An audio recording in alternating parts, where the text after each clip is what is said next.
Assalamualaikum warahmatullahi wabarakatuh. Alhamdulillahirabbil alamin. Allahumma sholli ala Muhammad wa ala alihi washabihi ajmain amma ba'du.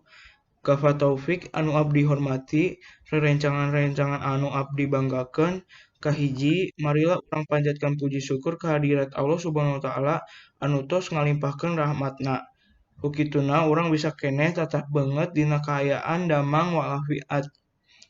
Tohilap, sholawat serta salam mugi-mugi sok dicurakeun ka junjungan urang Nabi Muhammad SAW.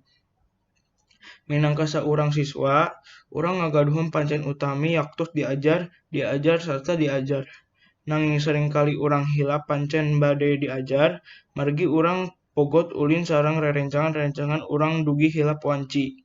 Kukituna urang peryogi ngabagi wanci urang secara pas sarta disiplin milampahna margi kedisiplinan nyaeta kunci ti saniskanten kesuksesan. Disiplin tiasa dimulai ti diri urang sorangan.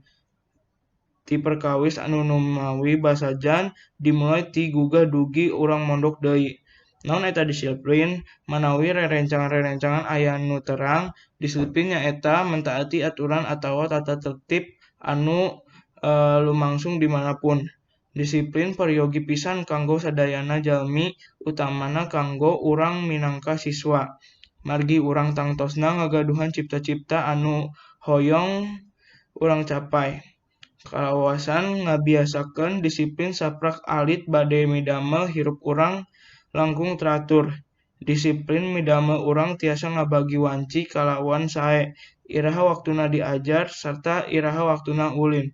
Urang moal telat dongkap ka sakola, sok ngagawekeun pancen pas wanci. Baroba kaayaan diri anu lantip dimanapun urang aya. Kalawan kitu urang henteu kalengitan kesempatan di setiap waktuna. Sawangsulna lamun urang henteu disiplin mangka pagawean anu urang pigawe bade bakrek. Conto kirangna disiplin di sekolah yaktos urang henteu ngagawekan pancen atawa PR ti guru, sering dongkap telat ka sakolah, henteu ngadungu nasehat guru, sering gaduh di kelas sarta seueur keunah deui anu liana.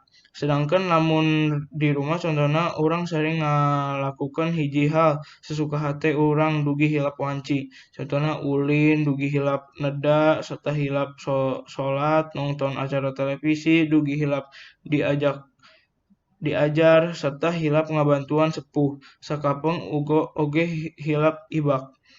Hayu ti mimiti disiplin ti diri sorangan dimulai ti ayeuna serta dimulai ti perkawis anu numawi alit. Kukituna sadaya pagawean anu urang pigawe rengse pas wanci sarta urang tiasa ngajenan saban wanci anu aya. Kitu anu tiasa abdi sampaikeun mugi-mugi mere mangpaat kanggo abdi sorangan serta rerencangan-rerencangan. Hatur nuhun, luhur perhatian Dewan Pataufik serta rerencangan-rerencangan sadayana. Wassalamualaikum warahmatullahi wabarakatuh.